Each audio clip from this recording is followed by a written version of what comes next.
Welcome to Women Innovators in Tech Spotlight, where each narrative fuels innovation and each leader leaves a mark on the future. I'm Sheetal Ohal Acharya, and today on the Spotlight, we have our lovely guest, Sakshi Vidur, who is the Global Business Information Officer at Deloitte, leading with over 20 years of expertise in cybersecurity and technology risk. She is known for transforming security into a true business enabler across global markets. Beyond her technical leadership, she is a committed leader in shaping the next generation of cyber talent through meaningful mentorship and community impact. Hi, Sakshi. Welcome to the show, and it's lovely meeting you again. Thank you so much for having me, Sheetal. You and Raj are doing an incredible job by running this whole show and program, Women Innovators in Tech. I so appreciate it. Thank you so much, Sakshi. Means a lot. Now, really waiting for a conversation, Sakshi. You have had such a fascinating career across various industries. So could you please tell us about your journey into technology and where you are currently? Yeah, sure thing. I think started off right after college and I started working in the insurance sector. And I think one of my key learnings at the very early start of my career was to dig deep into assignments. So I started off working in risk management and internal audit. And that gave me the opportunity of, learning across functions, be it marketing, be it finance, be it IT or HR or, the way the overall organization works. So I think one of the key focus for my career was to dig deep into every assignment that I get involved into, every audit that I pick up. And that really helped me understand how an overall organization works. So my first company, I spent around 13 years over there, after which I moved to Yum Brands. And that's the company where I got a global role. And that shift in my career led me to understand that how to lead with a heart and head and of course hands. So I was working in a very large role where I had 23 countries and working with 100 plus franchisees across the Asia Pac region, and understanding, how to pull people up was the main learning that I got as I moved towards a leadership role. So yeah, overall, I worked with Yum is a restaurant technology company that owns KFC, Pizza Hut, and Taco Bell. And I worked there for 7 years. So that's been the 20 years of my experience. And then I moved to Canada. And now I'm working with Deloitte for the last 14, 15 months. I work as the global BISO.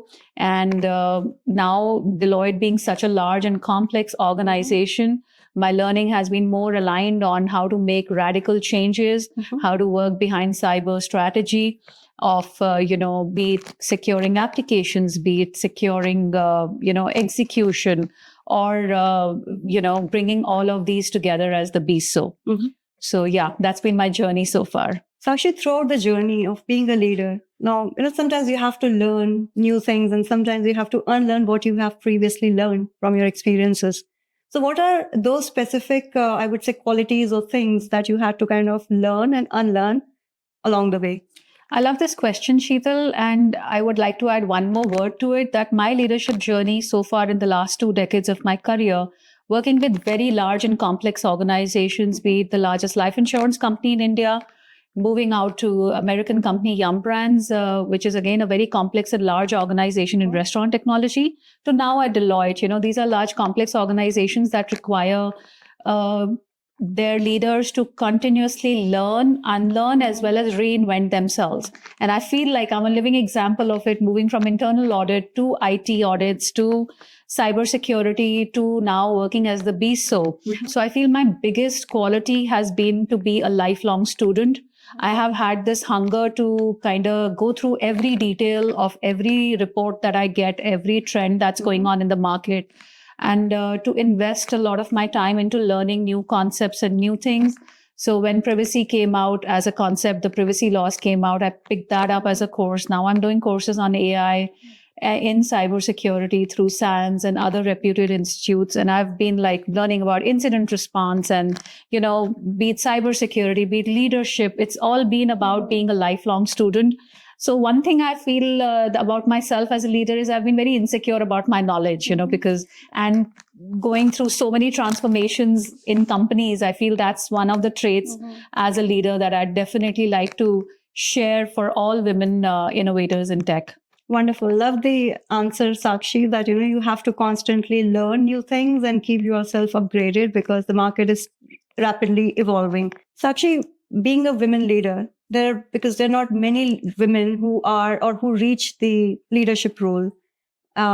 Still, I think the organizations are trying their best.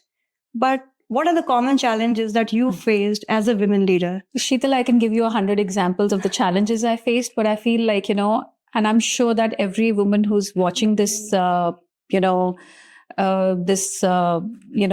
will be able to resonate very well with me. I think what we fight for most is that, that we are much beyond our gender. And now I feel like coming and working in a global environment beyond our color as well. Mm-hmm. So I think I do a damn good job of, being a cybersecurity expert, and I want to be seen as beyond my color and my gender. That's the number one challenge that I want to, kind of address in a broader sense. The other thing I'd like to say on the personal front is that when you, as a woman, you go through many kind of personal journeys, So my biggest challenge was when I had 2 children at a gap of 1 year, and how I dealt with motherhood and how I had to kind of, really work hard to be able to continue my job. So I think balancing out your family responsibilities as well as your career aspirations, that is the biggest challenge that women face. And I have been very lucky to have a supportive husband and, family support around me. And that has really kind of, led me to continue my job, continue to work. But yes, I've had many challenges, from the simple things like back home, when my kids used to come back home from school, I had the maid to go and collect my kids from school. And I used to be working in US, and back home, my mind used to be like, I used to be up at 3:00 in the night thinking that what if my house help would forget to go and pick up my kids, So from those kind of small things that, ultimately it was my responsibility to take care of my kids and everything. While everybody was reassuring me, I could never get over with this, this core responsibilities, this mom's guilt in a way. So that was one of the biggest things. Then the other thing that I want to address is that, there are very few women in cybersecurity at the time that I started out 2 decades ago. So there was like, hardly any women in the team in IT. It was not a role that was taken up by women in general. So being the only woman in the team, I had to kind of, join or stand out from the boys club. And, they used to be all together. They used to go partying together, sometimes not invite me and things like that. So I had to deal with those kind of, inherent biases in a way. That was one of the challenges that I faced. And now it's very different. Now across companies, I see 60% of the team members to be women, be it fresh hires from the college or even be it in the boardrooms, the numbers are changed drastically. But overall, I feel like those are some of the challenges, and I also remember that, like I was talking, I started off as internal auditor.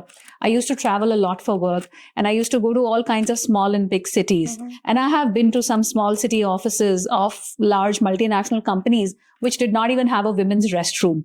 So, so talking about diversity and those kind of things I'm a big supporter of it. I've worked on many programs across my different companies that I've worked for, and I'm a big supporter of diversity.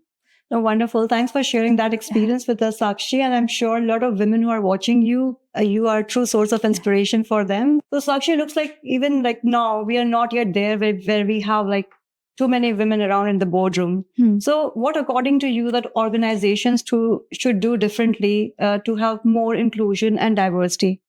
As much as I'm a supporter of diversity as a program, I feel like, it has done more harm than good to the women, because I personally stand up for the women, and, I do not want to be treated differently as a part of the diversity program. All I want is a seat at the table and a voice to be heard of.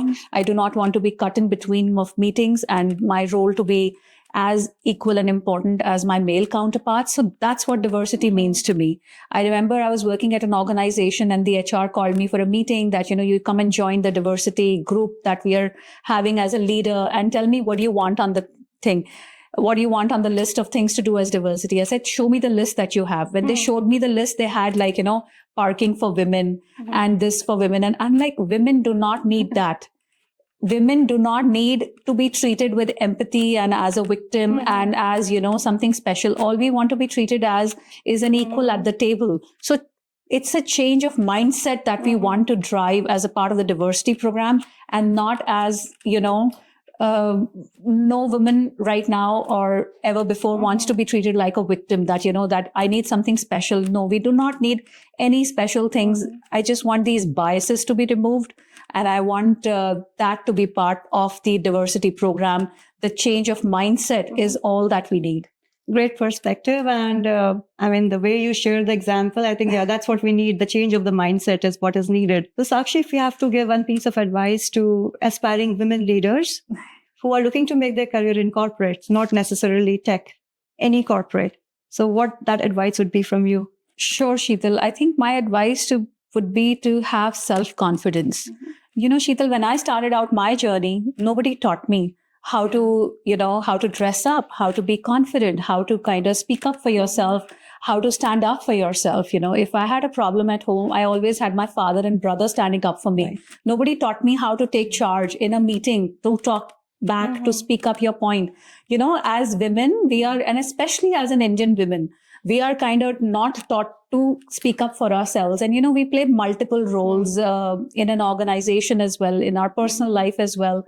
So nobody really taught me, that how to buy good clothes, how to not smell like curry, how to take care of my health. I never saw my mother taking care of her health in the way that, today's generation is seeing, right?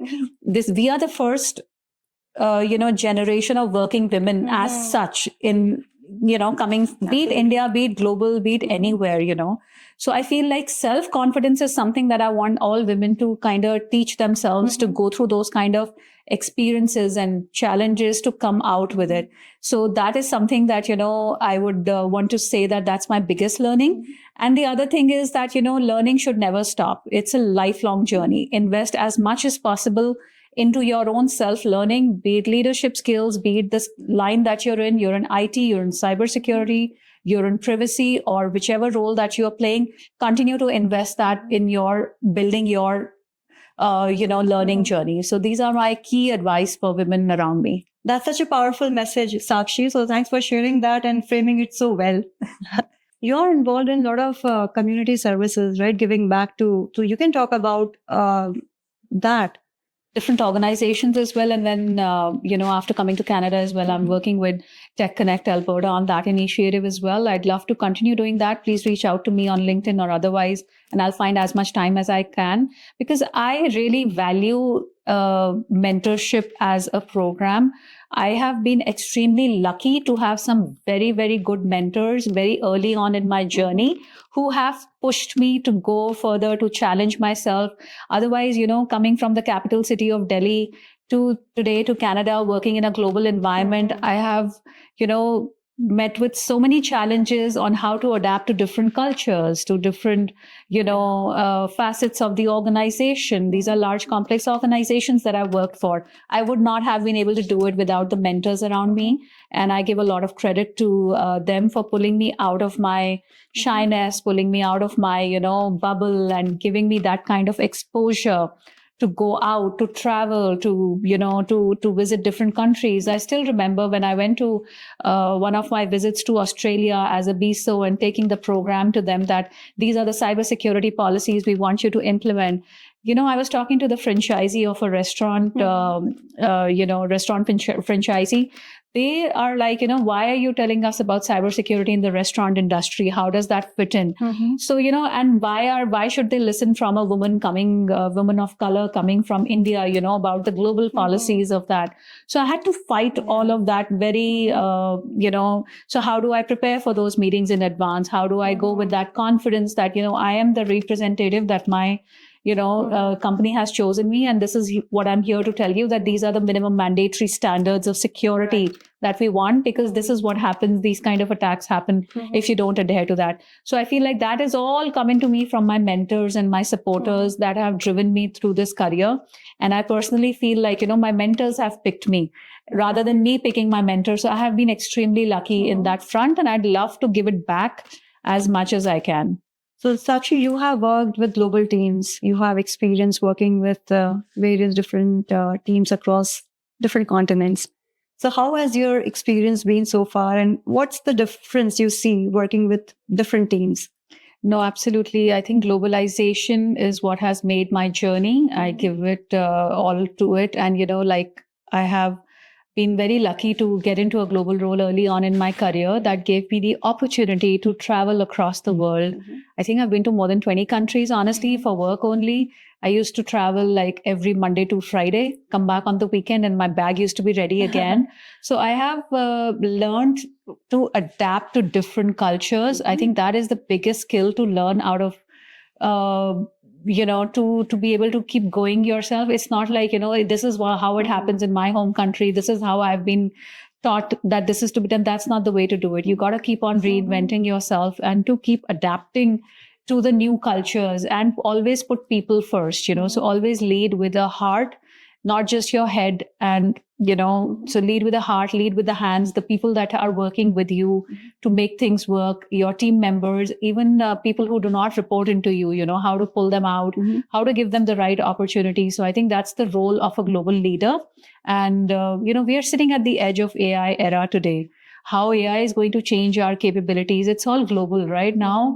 A development that's happening out of Bangalore is being tested out in Japan, So it's all kind of, we've all kind of all come together, and especially as a part of the AI, customer service standards are changing. All those kind of inefficiencies are going away. We are just coming closer and closer as close as the globe could be today. So I feel like, during my journey early on, I led, some kind of transformative projects in the restaurant industry, in technology. We went through COVID, a few years ago, and we went through a large transformation during that point of time. It's changed the way we work forever. And that's what we are standing at the edge of the AI era now. And we are seeing that, in the next 6 months, it's going to change completely, 6 months to 1 year, or specific to the organization, as much as time it takes. So I feel like being global has become a part of our foundation skill set today. And the only way to stay global and to keep growing is to keep on reinventing yourself and keep on learning. I cannot say that, I cannot emphasize on that enough, that how important it is to keep on adapting yourself into it. Absolutely. Okay. So Sakshi, your first question. If you could automate one part of your work, what would it be? Work. I can say for my personal life first, I would love to have, AI come up with the way to fold laundry. That is my biggest challenge, honestly. But yeah, at work, of course, that was the fun part of it. But yeah, at work, absolutely, we are exploring AI in a big way to automate and remove a lot of inefficiencies in our processes. So yes, there's lots to remove inefficiencies is the main one. Okay, great. And for the work at home, I think the help at home, humanoids, I think probably is something that we all are looking at. Yeah, absolutely. I'd love to get some extra hands at cooking, cleaning, folding laundry, all of those, I feel, non-value add chores. Absolutely. Coming to the next question, your personal mantra that keeps you motivated. Good health is something that is my personal mantra that keeps me motivated. I think to stay mentally sharp, invest in your health, good health, take care of yourself, eat more protein, get more sleep, get more rest, get more steps in. And that's my mantra. That is great. The next one, your favorite season.